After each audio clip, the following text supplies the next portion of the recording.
अस्सलाम वालेकुम ख़ातिन हज़रात, मैं हूँ इसरार अहमद कसाना। आज ज़रा बात करते हैं इंडिया की। और इंडिया में मुख्तलिफ़ चीज़ें चल रही हैं। 2-3 चीज़ें ऐसी जो कंसर्निंग हैं, आज उन पे ज़रा बात करेंगे। एक तो ये है कि मदर टेरेसा, आपको मालूम है कि कितना बड़ा नाम है। उनकी जो ऑर्गनाइज़ेशन है, उसके जो आश्रम्स वग़ैरह हैं वहाँ पे, उनको बंद किया जा रहा है। ये इसकी क्या वजह है? क्योंकि इतना बड़ा नाम, इतना बड़ा काम उस ऑर्गनाइज़ेशन का, उसका भी ज़रा तज्ज़िया करेंगे। और साथ-साथ आपने पिछले दिनों में देखा होगा कि कुछ बीजेपी के लीडर्स वहाँ पे मौजूद थे और वहाँ पे कॉल दी गई जेनोसाइड ऑफ मुस्लिम्स की, और कहा गया कि आप लैपटॉप की बजाय गन्स खरीदें, पिस्टल्स खरीदें और मुसलमानों को ख़त्म करना शुरू कर दें और मारना शुरू कर दें। एक और चीज़ जो हमने देखी वो देखी कि जब हमने एक वेबसाइट और उसके ज़रिए ऐप्स एक बनाने का सिलसिला शुरू हुआ, उस ऐप के अंदर मुसलमान ख़वातीन के नाम और उनकी तस्वीर वो दी गई और उनको ऑक्शन करने के लिए कहा गया और उनको कहा जी कि ये अवेलेबल है। तो वो एक बहुत ही बड़ा ह्यूमिलिएटिंग किस्म का एक एक्शन था। अगरचे उनके लोगों को गिरफ्तार किया गया, लेकिन कहा जा रहा है कि ये वो लोनर हैं और ये इस तरह की चीज़ें। इसकी पूरी तफ़सील ज़रा जाँचने की कोशिश करते हैं और चलते हैं भारत और बात करते हैं जनाब सिविल राइट्स के और ह्यूमन राइट्स के बहुत बड़े एक्टिविस्ट जनाब डॉक्टर जॉन दयाल साहब से। जॉन दयाल साहब, गुड मॉर्निंग जी। Good morning. और आपके ज़रिए आपके सारे सुनने वालों को happy new year. To new too टू यू टू जी। बड़ी मेहरबानी, थैंक यू वेरी मच। और लेकिन अब हैप्पी न्यू ईयर कैसे करें जी? ये जो खबरें आ रही हैं वो तो खुश करने वाली नहीं है, वो तो बड़ी ही कंसर्निंग है। ये देखिए ना, ये मदर टेरेसा का जो एक सिलसिला शुरू हुआ है वहाँ पे, इसमें ये क्या हो रहा है? क्यों हुकूमत को मजबूर होना पड़ा कि वो आश्रम्स को बंद करना शुरू कर दे, और क्या हुआ क्या है? नहीं, हुकूमत को मजबूर नहीं होना पड़ा। हुँ, हुकूमत मदर टेरेसा का एफसीआरए बंद करा के हाँ, एक सबक सिखाना चाहती थी, एक मैसेज भेजना चाहती थी सारे लोगों को, खासकर अल्पसंख्यकों को, अक़लियतों को, कि हुँ, हम कंट्रोल में हैं, अच्छा, आपकी नब्ज़ हमारे हाथ में है। मगर उन्होंने इस बारी निवाला ज़रा बहुत बड़ा चूज़ कर लिया था। मदर हुँ, टेरेसा ना सिर्फ़ नोबेल लॉरेट हैं, ना सिर्फ कैथलिक समाज के लिए सेंट है, मगर एब्सोल्यूटली, हिंदुस्तान में उनको Bharat Ratna, the jewel of India मिल बहुत बड़ा चुका। अवार्ड है। हुँ, और हाँ, बहुत सेक्युलर अवार्ड है, चाहे हाँ, मुसलमान हो, ईसाई हो, कम्युनिस्ट हो, कोई भी ठीक, हो, मदर टेरेसा सबों के लिए मान्य है, क्योंकि उनका ह्यूमैनिटेरियन वर्क इतना गहरा था। तो हाँ, एफसीआरए तो कल रात को रिस्टोर हो गया, ठीक, मगर मगर पिछले 3-4 दिन में कानपुर में जो उनका आश्रम था, उसको बंद करा दिया गया। उसकी ज़मीन ज़ब्त कर ली गई कि ये सरकारी ज़मीन है, आपको हुँ, सिर्फ़ 100 साल के लिए दी गई थी, अब 100 साल खत्म हो गए, ज़मीन वापस करो।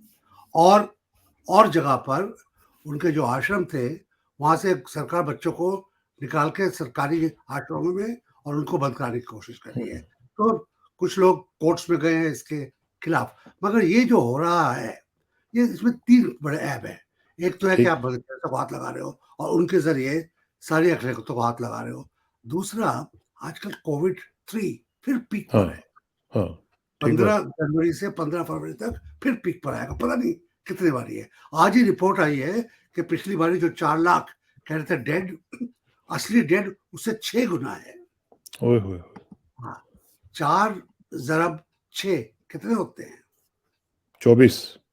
24 24 लाख आदमी, 2.4 मिलियन माय हिंदुस्तानी गॉड! मरा था पिछले साल, इन्हीं दिनों, माय फरवरी से गुडनेस! जनवरी से लेके अप्रैल तक। तो आप सोच सकते हैं कि इस ज़माने में अगर किसी हाँ, को आप छत किसी की तोड़ रहे हो, किसी को घर से निकाल रहे हो, बच्चों को, यतीम बच्चों को दोबारा यतीम कर रहे हो, ये तो ज़ुल्म से ज़्यादा गुनाह हाँ, है, खुदा सही की बात, नज़र में है। सही बात। अच्छा, जहाँ पे एक तो ये तो हो गया कि मदर टेरेसा का भी उन्होंने ऑर्गनाइज़ेशन को जो है, उसको भी टारगेट किया हुआ है। साथ-साथ हम देख रहे हैं कि जो अक़लियतों का आपने ज़िक्र किया, उसमें जो मुसलमान अक़लियत है, वो सबसे ज़्यादा रिसीविंग एंड पे लग रही है। और ख़ास तौर पे जिस तरह अभी हरिद्वार का वाक़या हमने देखा और जिस तरीके से ये कॉल की दी गई कि जनाब आप छोड़ें लैपटॉप्स को और आप खरीदें पिस्टल्स और गन्स और जाके मुसलमानों को मार दें और ख़त्म कर दें। ये मतलब इस तरह की बातें देख के are you disappointed? I am shocked, hmm, I am shocked, disappointed, ashamed, angry, सब चीज़ें। 18 करोड़ के आस-पास, 15 से लेके 20 करोड़ के बीच में, क्योंकि अभी सेंसस हुई नहीं है, हाँ, मुसलमान हैं। इतनों की तो ज़रूरत हिटलर भी नहीं कर पाया था ना। हाँ, उसने 60 लाख यहूदियों का कत्लेआम कर दिया था। हाँ, और यहाँ पर आप कह रहे हो कि 18 करोड़ का कत्ल करोगे, जो पाकिस्तान की डिवीजन क्या कहीं पे भी पूरी दुनिया में आज तक हिस्ट्री में कभी नहीं हुआ है। आपकी हाँ, जरूरत क्या थी ये कहने की? और सरकार इसमें अभी भी चुप्पी साधे हुए है। मोदी साहब, राष्ट्रपति साहब अभी भी चुप्पी साधे हुए हैं। वो और एक हमको सदमा एक है कि जो हमारे हाकिम हैं, क्या इनको शह दे रहे हैं? क्या इनको कह रहे हैं कि बोलते जाओ, बोलते जाओ, बोलते जाओ? या क्या उनका हाथ इनकी पीठ पर है और ये उनके कहने पे बोल रहे हैं? अगर वो है तो बड़ा खतरा है। तो आप कह रहे हैं कि ये हो सकता है कि वो कॉम्प्लिसिट हों इसके अंदर? इम्प्लिसिटली, मगर एविडेंस तो नहीं है ना। हाँ, और इस मगर जो इसका बाकी सेकेंडरी एविडेंस है वो बड़ा घातक है। कल ही कोर्ट्स ने कहा है कि common civil code, unified civil code legislature का मामला है, कोर्ट इसमें दखल नहीं देगा। उसके पहले उसकी डिमांड आ चुकी है। आप जानते हैं एफसीआरए किस तरीके से किया गया। आप जानते हैं कि एंटी कन्वर्जन लॉज जो किसी ज़माने में कहते थे सिर्फ़ ईसाइयों के लिए हैं, सिर्फ़ मिशनरीज़ के लिए हैं, किस तरह हाँ, उनको ट्वीक करके मुसलमान जवानों के खिलाफ इस्तेमाल किया और बुरी तरह इस्तेमाल किया। जितने मुसलमान बच्चे, लड़के पिछले 1 साल में गिरफ्तार हुए, खासकर उत्तर प्रदेश में इस एक्ट के अंतर्गत, इस हाँ, एक्ट के मातहत, उतने तो ईसाई पिछले 50 साल में एंटी हाँ, कन्वर्जन लॉ में हाथ नहीं लगाया गया था उनको। तो आप सोच सकते हैं कितना ज़बरन है। ये कलेक्टिवली जब आप चीज़ को देखते हैं, तो हाँ। आप जान पाते हैं कि क्या खूंखार बातें हो रही है। किस तरीके से इनका इस्तेमाल ख़ास करके उत्तर प्रदेश के और बाकी जो हिंदुस्तान की प्रांत हैं, प्रोविंसेस हैं, वहाँ पे जो अभी इलेक्शन होने वाले हैं, किस तरह उसमें इस्तेमाल करने के लिए किया जा रहा है। अभी तो आप इलेक्शंस की बात कर रहे हैं। अभी झारखंड में कल का वाकया है कि एक मिनॉरिटी के साथ ताल्लुक़ रखने वाले एक शख्स को, जो कि ज़ाहिर है मोस्ट प्रोबब्ली मुसलमान ही होगा, उसको किसी ने वहाँ पे पकड़ा और पकड़ के उसको थूका और उसको कहा कि इसको चाटो, और फिर कहा कि जय श्री राम के नारे लगाओ, और फिर उसको हाँ। वीडियो बना के, ये आपने देखी होगी, वो वायरल हुई हाँ, हुई है। नहीं, नहीं, मैं तो आँख ठीक। मूछ लेता हूँ, हाँ, मगर जानता हूँ कि ये है। नहीं, ये जो हो रहा है, और ये तो मैं कई बारी आपके चैनल पे भी कह चुका हूँ, मैं lynching, near lynching, almost lynching हुँ, सैकड़ों देख चुका हूँ पिछले 4 साल में, और कई लोगों से जो मरूम हो गए, उनके बीवियों से, उनके बाप से मिल चुका हूँ। मैं जानता हूँ कितनी हाँ, खतरनाक हाँ, बात है। और ये जय श्री राम जो एक इबादत है, हाँ, उसको इन्होंने किस तरीके से वेपनाइज़ कर लिया है, किस तरीके से उसको इस्तेमाल कर रहे हैं। हुँ। ये खतरनाक बात है। ये तो हमारे ऊपर जुल्म तो कर ही रहे हैं, अपने खुदा के ऊपर, अपने भगवान के ऊपर हुँ, उनकी बेइज़्ज़ती कर रहे हैं। ये तो ब्लास्फेमी हुँ। कर रहे हैं। ब्लास्फेमी कर रहे हैं। अच्छा, लेकिन साथ ही आप देखिए कि जिस तरह आपने कहा कि लगता यूँ है कि जैसे हुकूमत भी उसमें, उसकी आशीर्वाद इनको शामिल है और हासिल है। ये बताएँ कि जब ये इस तरह की सूरत-ए-हाल होती है, अपने लिए तो वो इतने ज़्यादा कंसर्न्ड हैं कि अगर उनका कैवलकेड, उनका जो काफ़िला जा रहा था पंजाब में, वो अगर रुक जाए, तो वो उनको इतने बड़ी तकलीफ़ लगती है। लेकिन दूसरी तरफ आप देखते हैं कि करोड़ों लोग जो हैं, वो इस तकलीफ़ में से गुज़र रहे हैं, they don't even care about it. हाकिम बहरे तो हैं ही, अंधे तो हैं ही। मगर जब हाकिम इस तरीके के काम करते हैं, तो हमको मालूम होता है बाय इन्फ्लुएंस कि अंदर से कितने डरे हुए हैं, कितने हुँ, खोखले हो गए हैं। और डरे हुए क्यों हैं? डरे हुए हैं पूरी जनता के लोगों के गुस्से से, और नहीं, उनको हुँ, अभी काँप रहे हैं कि इलेक्शन में क्या होगा? हमने लोगों को, इतने करोड़ों लोगों को छू तो लिया है। हाँ, इनको, चाहे वो फार्मर्स हों या अक़लियतें हों, इनको हमने तंग तो किया है। इनका गुस्सा इलेक्शन में किस तरीके से आएगा? और सिर्फ़ इसी इलेक्शन में नहीं, जो स्टेट्स में हाँ, हो रहे हैं। स्टेट अगले में, जनरल हाँ, इलेक्शन में जो भी अभी सिर्फ़ 2 ही साल रह गए उसके लिए भी, उसमें क्या होगा? ये सोच के ये डर रहे हैं, और इसी से ये सोच रहे हैं कि पोलराइज़ेशन किया जाए, कि जो अभी हम कहते हैं 20-25% हिंदू हमारी जेब में है, जो ये हाँ, सोचते हैं, उसकी तादाद किस तरह बढ़ाया जाए? किस तरह अच्छे हिंदुओं को खराब किया जाए? हुँ। किस तरह उनको अपने साथ लाया जाए? ज़हर पिलाकर। लेकिन लेकिन उन लगता तो नहीं है कि वो डरे हुए हैं जॉन भाई, क्योंकि जितने भी सर्वेस आए हैं, जितने भी अभी तक प्रेडिक्शंस हैं, उसमें यही प्रेडिक्शन आ रही है कि अगला इलेक्शन भी जो है वो मोदी साहब जीतेंगे और उनकी पॉपुलैरिटी में मज़ीद इज़ाफ़ा होता चला जा रहा है। ये नहीं, दुरुस्त है? नहीं दुरुस्त नहीं है, क्योंकि हुँ, सर्वे से कि काफ़ी नुकसान हुआ है इनको, ये जो फार्म लॉज़ के ऊपर हुँ, काफ़ी नुकसान हुआ है। और अक़लियतों का गुस्सा तो जानते हैं, दलितों का गुस्सा तो जानते हैं, हुँ, आदिवासियों का गुस्सा तो जानते हैं। बंगाल में हार चुके हैं, कई और प्रोविंसेस में हार चुके हैं। हाँ, तो ये पंजाब में क्या होगा कौन जानता है? वहाँ पे तो पैदल नहीं चल पा रहे हैं और आप कह रहे हैं इनको लोग वोट देंगे?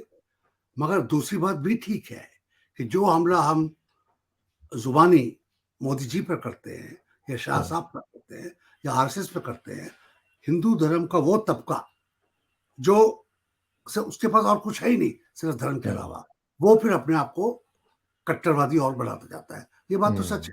मगर ठीक, ये भी आप देखिए कि अगर मोदी साहब को इलेक्शन में हराएगा कोई, चाहे वो उत्तर प्रदेश का इलेक्शन हो या अगला हाँ, जनरल, जॉन दयाल नहीं हराएगा, हुँ, मुसलमान नहीं हराएगा, आदिवासी और दलित नहीं हराएगा, उनको हराएगा हिंदू, जैसे बंगाल में हुँ। किया है, जैसे दक्षिण में किया है, जैसे और प्रांतों में किया है। तो आप समझते हैं कि हिंदुओं में इस तरह के लोग उठेंगे जो कि उनको हरा सकेंगे? जो आवाज़ें आ रही हैं, हुँ, क्योंकि मुल्लाओं की आवाज़ तो कोई सुनता नहीं है, हाँ, मुसलमानों में भी नहीं, क्योंकि वो बड़ी कट्टर बात कर देते हैं। हुँ, पादरियों की आवाज़, बिशप्स की आवाज़ तो है ही नहीं। हुँ, आवाज़ें जो आ रही हैं सोशल मीडिया पर, जो कॉमेडियंस इनकी खिल्ली उड़ा रहे हैं, हाँ, जो सिविल सोसाइटी के लीडरान हैं, ये जॉन दयाल जैसे इक्का-दुक्का होते हैं। ज़्यादातर सिविल सोसाइटी के लीडरान हिंदू धर्म से आते हैं ठीक। और जो आवाज़ें उठ रही हैं, 100 आवाज़ों में 95 हिंदू आवाज़ें हैं। चलिए ये तो एक एक एक एनकरेजिंग बात है, लेकिन साथ ही साथ हम ये देख रहे हैं जिस तरह अभी आपने देखा कि वो जो ऐप बनाई हुई थी, जिसमें मुसलमान ख़वातीन को फॉर सेल लगा दिया गया, ऑक्शन की जा रही थी वहाँ पे। ये अब इस तरह की जो चीज़ें हैं, जॉन भाई, ये तो देखिए ना, ये किसी भी सिविल सोसाइटी में इस तरह की चीज़ें अनएक्सेप्टेबल होनी चाहिए। ये तो जो इंटरनेट पे हो रहा है, ऐप पे 1 मिनट में आता हूँ, हाँ, मगर अगर आप सिर्फ देखें ट्विटर पर या फ़ेसबुक पर, उसमें भी हाँ, मुसलमानों की खाल खींच लो, ईसाइयों को कत्ल कर दो, चादर यानी मुसलमान और फादर मतलब ईसाई को हटा दो, देश से निकाल दो, काट दो, कर दो, हुँ, आ ही रहा है। मगर ये जो ऐप बना के मुसलमान जवान लड़कियों को, जिसमें जर्नलिस्ट, एडिटर्स भी हाँ, हैं, ये तो शर्मनाक बात है। इसमें तो चुल्लू भर पानी में पूरे देश को डूब जाना चाहिए, हम सबको, कि यहाँ पे ये हो रहा है। अभी सुना तो है, हाँ, अफ़वाह है कि सरकार इसके ऊपर एक्ट कर रही है, 2-3 लोगों को उन्होंने पकड़ा है। मगर क्या हाँ, ठीक लोगों को पकड़ा है? कौन जानता है? हाँ, कोई कोई पता नहीं। अच्छा, लेकिन इसमें एक जो बहुत ही अजीब चीज़ जो मुझे नज़र आती है, वो ये है कि सब कुछ हो रहा है, लेकिन आपका जो सुप्रीम कोर्ट है वो क्या है? वो क्या कर रहा है? व्हाई देयर इज़ अ मम on behalf of the supreme court? देखिए ना, सुप्रीम कोर्ट का काम है कि वो इन चीज़ों को ठीक करे, टेक अप करे और उनको उनका इलाज करने की कोशिश करे। व्हाई द फिर supreme court is quite about it? ऐसे मामलों में सुप्रीम कोर्ट सिर्फ चीफ जस्टिस होता है। हुँ, उसकी आवाज़ कभी आती है, कभी नहीं आती है। मगर सुप्रीम कोर्ट, अमेरिका की सुप्रीम कोर्ट या कनाडा की सुप्रीम कोर्ट या इंग्लैंड में जो काउंसिल है, हुँ, उससे अलग है। यहाँ पर जो डिवीज़न बेंचेज़ हैं, 3 जज की, वो एक डिवीज़न बेंच की जजमेंट कई बारी दूसरी डिवीज़न बेंच की जजमेंट से फ़र्क हो जाती है। तो सुप्रीम कोर्ट की जो आवाज़ें हैं 8-10 हाँ, बेंचेज़ की, वो कई बारी अलग-अलग हो जाती हैं, ग्रेडिंग अलग-अलग हो जाता है। कई कहती हैं फ्रीडम ऑफ एक्सप्रेशन चाहिए, कई कहती हैं लगाम और लगानी चाहिए। मगर जब चीफ जस्टिस ने कई अच्छी बातें कही हैं, फ्रीडम ऑफ हाँ, एक्सप्रेशन कहा है, जर्नलिज्म का इजाफा हो, जर्नलिज्म को स्ट्रेंथन किया जाए, उसके ऊपर बोले हैं। मगर अभी इस बात पर उनकी जुबान नहीं खुली है और हम लोगों ने पिछले दिनों 4-5-6 दिनों में चीफ जस्टिस से और राष्ट्रपति से, प्रेसिडेंट ऑफ इंडिया से यही गुजारिश की है कि आप बोलिए, हाँ, आप सरकार से ऊपर हैं, सरकार से अलग हैं, आप बोलिए, आप जुबान खोलिए। चाहे वो खेरी में ट्रैक्टर, कार चला दी गई हो किसानों पर, जिसमें हाँ, मंत्री का बेटा आजकल जेल में है, या फिर ये जो हरिद्वार में जो हुआ, या हाँ। ये जो मदर टेरेसा के साथ हुआ, और ये जो ऐप बना है लड़कियों को गुलामी में बेचने के लिए, इसके ऊपर आप ज़ुबान तो खोलिए। ये जो चीज़ है, एक अजीब-सा जो मामला पूरे के पूरी सोसाइटी में नज़र आ रहा है, उसको मैं देख रहा था। आपके जो एक बड़े अच्छे स्कॉलर हैं, आकर पटेल साहब, उन्होंने कहा कि मोदी साहब जो हैं, he is reckless and impetuous, और फिर साथ उन्होंने ये भी कहा कि he is unconcerned about the consequences. तो ये इस तरह की असेसमेंट से आप एग्री करते हैं? आकार बहुत महान पत्रकार हैं, हाँ, वो एडिटर रह चुके हैं उनको मैथमेटिक्स बहुत अच्छा आता है, स्टैटिस्टिक्स बहुत अच्छा आता है। एमनेस्टी इंडिया के वो सदर थे और उनकी जो किताब आई है उसमें काला चिट्ठा मोदी साहब का है हर स्फेयर में। आप इकोनॉमी का कोई भी फैक्टर ले लीजिए, पॉलिटिक्स का कोई भी, उसमें इन्होंने पिछले 6 साल में किस तरीके से ये माफी मांगता हूँ, किस तरीके से हर चीज के ऊपर हिंदुस्तान गिरा है, सोशल फैक्टर्स के ऊपर, एक्सप्रेशन के फैक्टर्स के ऊपर, ह्यूमन राइट्स के ऊपर, इकोनॉमी, ट्रेड, फॉरेन रिजर्व्स, कोई भी आप चीज लीजिए, तेल, सब में प्लमेट किया है। जहाँ पे मनमोहन सिंह छोड़ के गए थे वहां से प्लमेट किया है। बल्कि इस पे अगर आप देखें कि जो सिविल सोसाइटी को रिप्रेजेंट करने वाले जो प्रताप भानु मेहता साहब हैं, वो भी, उनके भी मैं देख रहा था कि उन्होंने कहा कि Modi made India communal and authoritarian. Courts का उन्होंने कहा कि केव इन कर चुके हुए हैं, और साथ ही उन्होंने एक बड़ी बात की, उन्होंने कहा कि इंडिया में फ्रैक्चर, ये बहुत बड़ी बात थी। नहीं तो ठीक ही है, जब हरिद्वार से आप लोग कह रहे हैं कि सिविल वॉर कीजिए, जीनोसाइड कीजिए, तो फ्रैक्चरिंग तो बहुत छोटी सी चीज हो जाती है। और मेहता साहब जो कि 2014 में मोदी के पक्ष में बोल रहे थे, अब वो यहाँ तक आ गए हैं, तो आप समझ सकते हैं कि जो आकार पटेल कह रहे हैं कि ये इन्होंने कितना देश को गिरा दिया है, और जो मैं कह रहा हूँ और बाकी लोग कह रहे हैं, कितना इसमें सच है, कितना तथ्य, कितना वजन है इस चीज में। मोदी साहब ने देश का सत्यानाश कर दिया है। उनकी सरकार ने कम्युनल हार्मनी तोड़ दी है। उनकी सरकार ने फेडरल स्ट्रक्चर के ऊपर जो किया है, जैसे कश्मीर को 2 टुकड़ों में बांट दिया गया और बाकी जगह, उसके ऊपर जो उन्होंने प्रहार किया है, उन्होंने सिविल लिबर्टीज पे जो प्रहार किया है, फ्रीडम ऑफ एक्सप्रेशन पे, मीडिया पे, गोदी मीडिया बना दिया सबों को, गर्दन से पकड़ के जखूस दे के, ये जो किए हैं, इनको सुधारने में, अगर इन्होंने 8 साल में ये कर दिया है, इनको सुधारने में 20 साल लग जाएंगे।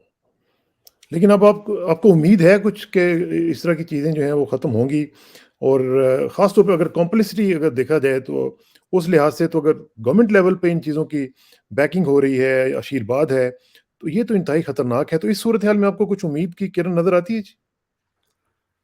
उम्मीद के बिना तो खुदकशी करने की नौबत आ जाएगी। बहुत उम्मीद है मेरे को। जब इंसान की एक शेल्फ लाइफ होती है, बाइबल में लिखा गया है 3 स्कोर एंड 10, मतलब 70 साल से आपसे 90 साल, 100 साल। जब इंसान की एक शेल्फ लाइफ है, तो सरकारों की भी एक शेल्फ लाइफ होती है, तानाशाहों की भी एक शेल्फ लाइफ होती है। और हमको उम्मीद है कि पीसफुली जब इलेक्शन आएंगे, तो इनको, जो सरकार में हैं आज, उनको भारत का, हिंदुस्तान की जनता जो चपेटा मारेगी, वो काबिल तारीफ होगा, देखने लायक होगा, उससे लोगों को इबरत आएगी।